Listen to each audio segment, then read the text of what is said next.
Oke, ini adalah menu dari halaman utama atau halaman login dari sistem akademis. Nanti bisa login pakai admin, terus passwordnya ini Naila Tools ya. Tinggal login aja, maka nanti akan masuk ke menu halaman seperti ini.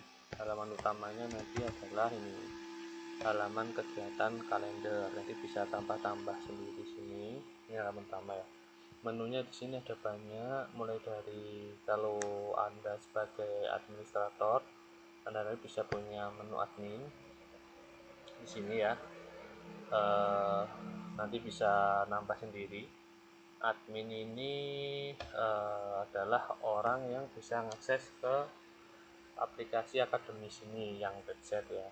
Nah, nanti di sistem akademis ini ada banyak user. Tipe pertama itu administrator, guru, siswa, wali murid, terus perusahaan, dan juga alumni.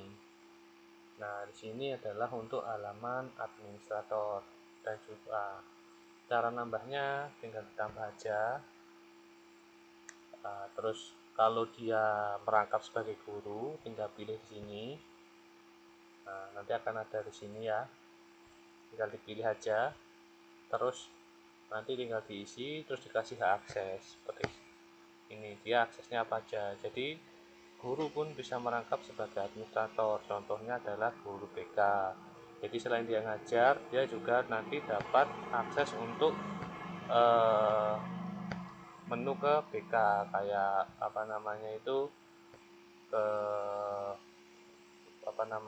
kayak ke sekali ini ya. Sekali ini menunya sampai lupa aku. Ke menu bentar, bimbingan konseling ya, ini ke pelanggaran siswa, buku pribadi, pemanggilan orang tua, terus master pelanggaran siswa, seperti itu ya. Oke, terus kita mulai bedah menunya satu-satu ya. Oke, di sini pertama itu ada menu tata usaha. Tata usaha itu isinya ada buku induk siswa. Buku induk siswa itu kayak detail dari data siswa ya, mulai lengkap dari mulai orang tua, alamat, terus asal sekolah dan lain-lain. Pokoknya detailnya ada di buku induk sini. Nah, ini nanti ngelink ke master siswanya ini. Nah, kalau master siswa ini adalah data siswanya, jadi dia nanti akan dikelompokkan berdasarkan kelasnya. Contohnya ada kelas 4 atau kelas berapa, nanti di master kelas ada ya. Nah, terus nanti untuk alur penggunaan aplikasi ini itu pertama itu mengisi master dulu ya, mulai dari master guru, terus master kelas, master jurusan, terus nanti juga ada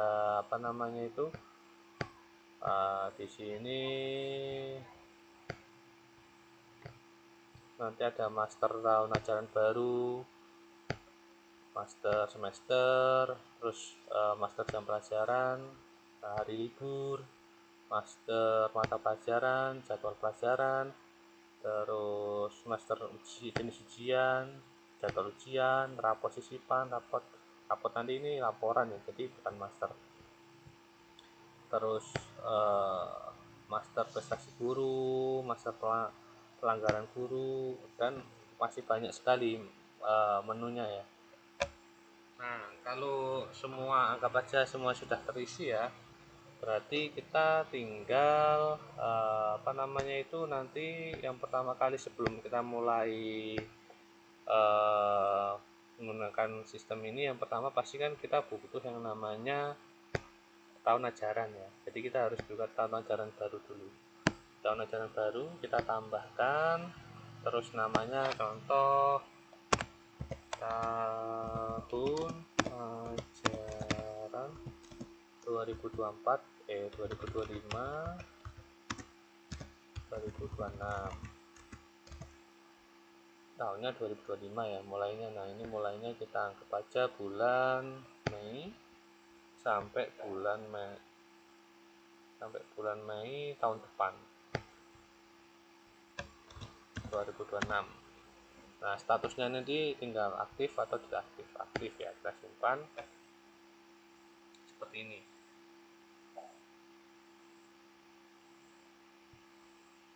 Terus di tahun ajaran ini kita harus nyeting semesternya. Contoh kita bikin semester genap, semester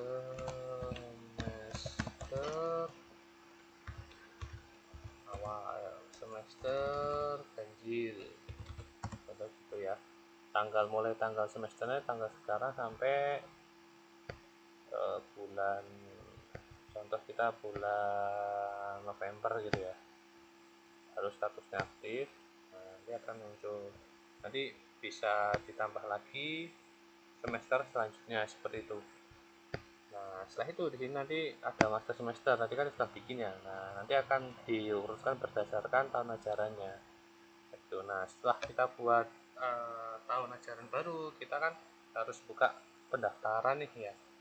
Itu kita bisa masuk ke PPDB. Oke, untuk membuat tahun ajaran baru, jadi untuk membuat master PPDB, untuk membuka pendaftaran, kita tambahkan dulu. Kita coba kasih contoh gelombang pertama gini ya, terus pilih tahun ajarannya. Ini nanti bisa bikin gelombang 2, 3, 4 gitu. Terus statusnya ini masih draft atau aktif. Kalau aktif nanti bisa buka ke halaman pendaftaran online. Kalau masih draft atau selesai itu tidak bisa dibuka lagi ya, sesuai dengan periode ini. Nanti kasih keterangan. Oke, kita kasih tanggal pendaftarannya sampai tanggal 31 untuk gelombang pertama. Terus kuota pendaftaran berapa di gelombang 1 ini, 100 peserta, terus berapa kayak gitu. Terus ini harga formulirnya kita kasih berapa, 150.000 ini contohnya ya. Terus ini di halaman web PPDB nya nanti bisa ditampilkan kuota sama listnya. Di sini kasih banner kalau ada ya, tinggal pilih aja bannernya apa kayak gitu namanya. Kita simpan. Nah, ini nanti sudah ada nih. Ini untuk tambah pengumuman. Jadi kalau mau nambah pengumuman di PPDB, contoh kita kasih pembukaan gelombang 1, keterangan gelombang 1. Ini nanti bisa dikasih apa aja ya, contoh cara pendaftaran dan lain-lain ya. Ini kalau sudah buat seperti ini, nanti ketika ada yang daftar di web PPDB nanti akan muncul begini semua. Nah, nanti akan muncul di sini sebagai calon pendaftar baru. Nah, Anda juga bisa mendaftarkan secara manual di sini. Kita contoh kasih pendaftaran, pilih tahun ajaran sekarang, gelombang 1, kita kasih nama Heru, seperti ini ya, kita simpan. Oke, nah nanti akan muncul di sini ya, gambar ini saya belum ada karena kan nggak di sini. Oke, nah nanti akan muncul di sini ya, gambar ini saya belum ada karena kan nggak di sini tadi ya. Nah, kalau sudah ini nanti orangnya bisa diedit, terus bisa di print. Nah, print ini berarti dia sudah beli formulir ya. Kalau di print dia sudah beli bayar 15.000, maka dia nanti akan dapat nomor password ini untuk login mengisi data lengkapnya. Nah, kalau sudah mengisi sudah daftar diterima, maka calonnya tinggal mengisi detailnya nanti sini. Nah, nanti bisa dicetak lagi.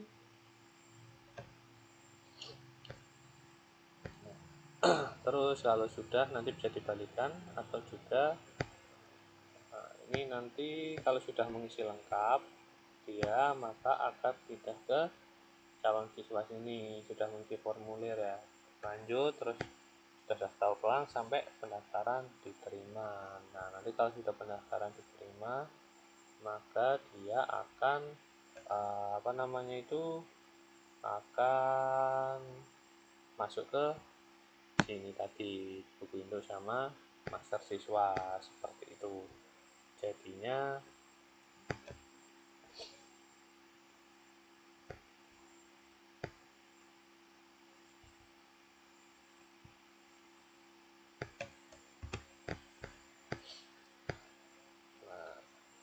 selanjutnya nanti kalau sudah daftar ulang ya, contoh daftar ulang kita proses, kita masuk ke sini. Nah, tinggal nanti diterima. Sudah terima, masuk ke calon siswa seperti ini. Sudah. Jadi ini ada kelihatan ya nama dan lain-lainnya, ada sekolah dan lain-lainnya akan kelihatan di sini. Bisa di ekspor juga, di download, dan juga nanti kalau ada sudah banyak nanti bisa dilihat historinya seperti itu. Oke, nah sekarang kan calon siswanya sudah ada nih, ya kan?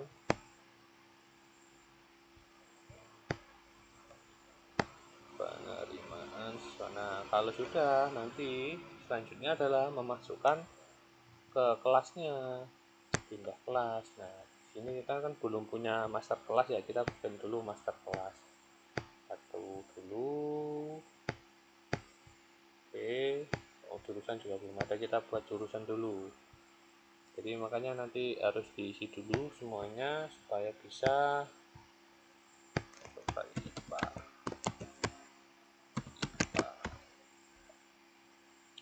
Kita buat master kelas dulu, tambah seperti biasa. Kita kasih kode ya 10.1 ke kelas 10A. Levelnya ini adalah urutannya, jadi kalau 10 ya kita sih kelas 10 kayak gitu. Ini wali kelasnya tinggal dipilih, keterangan jurusan sudah ada, status aktif, maka akan muncul di sini. Nah, setelah itu kita tinggal pindahkan calon siswa tadi ke kelas itu. Kalau nanti sudah selesai. Nah, setelah tadi selesai penerimaannya ya, maka nanti akan muncul di sini. Karena pesertanya ini kelasnya belum ada, karena dia kan belum ditempatkan di kelas manapun ya. Makanya kita harus pindahkan siswanya ini ke kelas tertentu, masuk ke perpindahan kelas, pilih pindah kelas, pilih kelas 10 tadi yang kita buat, terus ini ke kelas baru kita pilih sama murid tadi. Nah, akan muncul di sini ya. Nanti kelas yang kosong ini berarti belum punya kelas. Kita simpan, kalau sudah tinggal disimpan. Maka di masa siswa nanti dia sudah masuk ke kelas 10A seperti ini. Oke, untuk di sini perpindahan kelas juga ada yang namanya kenaikan kelas. Jadi misal nanti ada kenaikan kelas, tinggal pilih dari kelas 10A masuk ke kelas mana. Jadi nanti kelas 11A dan lainnya nanti bisa masuk ke sini. Oke. Terus selain itu kan sudah selesai ya penerimaan siswa baru ya. Selanjutnya kita buat yang namanya masuk ke kurikulum nih. Kurikulum itu kita kan tadi sudah bikin semester nih, tapi kan master jam pelajarannya belum ada, terus master mata pelajarannya juga belum ada. Jadi banyak sekali nih yang harus diisi dulu ya. Kita buat ini dulu, master jam pelajaran dulu ya. Oke, nama contoh jam pertama, mulainya kita buat jam 07.30 sampai jam 08.30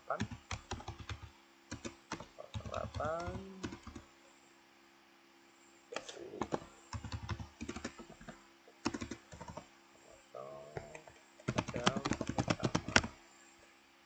Terus kita harus siapkan juga ini mata pelajaran kode MIPA 01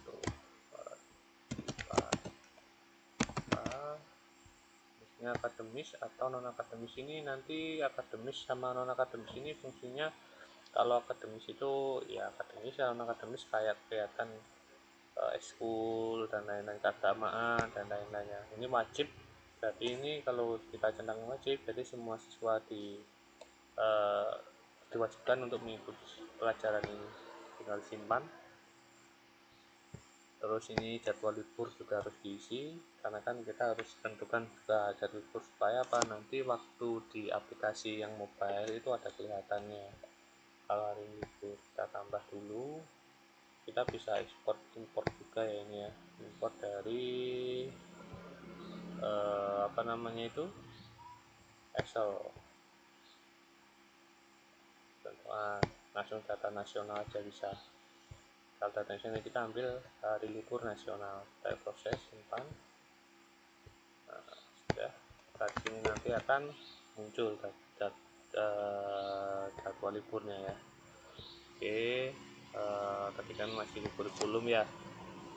Terus jadwal pelajaran ini paling penting ini, jadi nanti harus kita tambahkan, nanti bisa nambah satu-satu atau kita bisa tambahkan secara batch. Kita pilih tahun ajaran 2025, pilih kelas 10A dari Senin ya. Yang pertama kita pilih gurunya siapa, terus mata pelajarannya apa, kita tinggal simpan. Nah, ini wajib diisi ya, kita isi lah. Kalau nggak perlu tinggal dihapus saja, kita kasih contoh aja ini isi batch, jadi isinya itu langsung barengan, jadi bisa kelihatan ini yang sudah kepakai mana, yang belum kepakai mana, nggak satu-satu ya.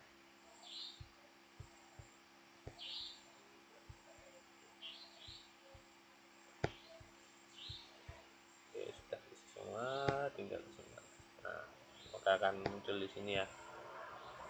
Oke, nah kalau sudah, ini kan sudah bikin jadwal pelajaran, terus jadi ini kegiatan belajar mengajar sudah bisa dipelajari. Nah, selanjutnya nanti kita tinggal report aja ya. Kayak ini contoh, oh ya belum ini, terus apalagi ya, sebenarnya masih banyak banget ya di sini ya. Cuman aku jelasinnya satu-satu ini banyak. Contoh ini kita bikin pembayaran dulu ya, pembayaran SPP gitu. Kan setiap ada SPP-nya ya. Ini akan kelihatan baru. Ini kan 0, bayar nggak? Karena apa? Belum ada tagihan. Kita harus buat tagihan dulu terbitan SPP ini.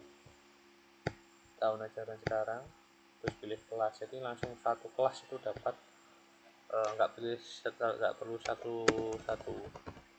Contoh ini PP nya itu 100.000 ya tahunnya, sebulan ya, simpan. Nah, maka nanti akan ada seperti ini. Nah, kalau ada pembayaran gimana ya, tinggal bayar aja, tanggal sekarang bayar, pilih siswa baru, pilih bulan SPP, nanti akan bentuk seperti ini. Bulan Mei jangan dia bayar nominasi itu. Nah, maka akan kelihatan nominalnya 110, tagihannya 110 sudah dibayar 10.000, jadi sisanya tinggal ini. Nah, nanti kalau klik detail akan kelihatan yang sudah dibayar bulan Mei sudah dibayar lunas, seperti itu ya. Ini untuk pengRP sama, daftar ulang, ujian, LKS, penulis sama, konsepnya sama seperti itu. Oke, nah kalau sudah,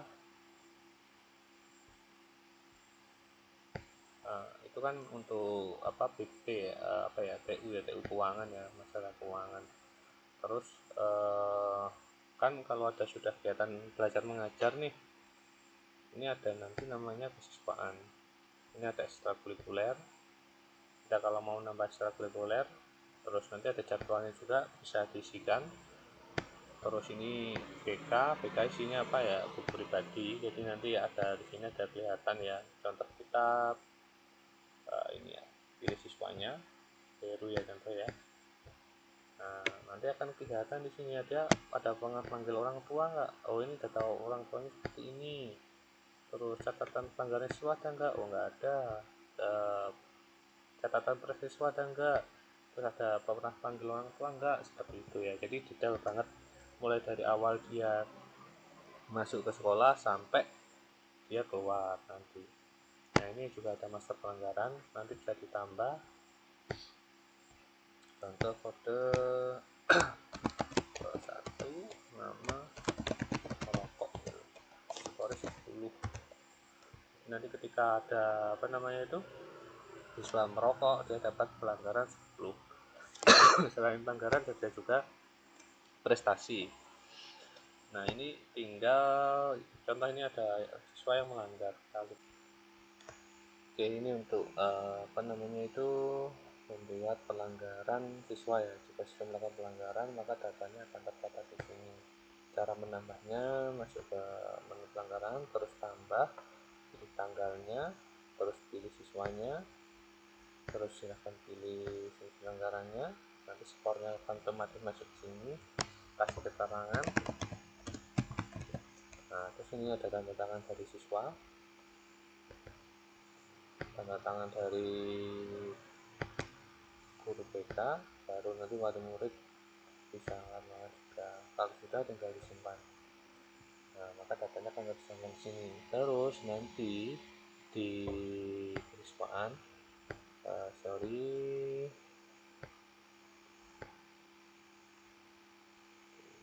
kurikulum apa lupa aku namanya. Ah,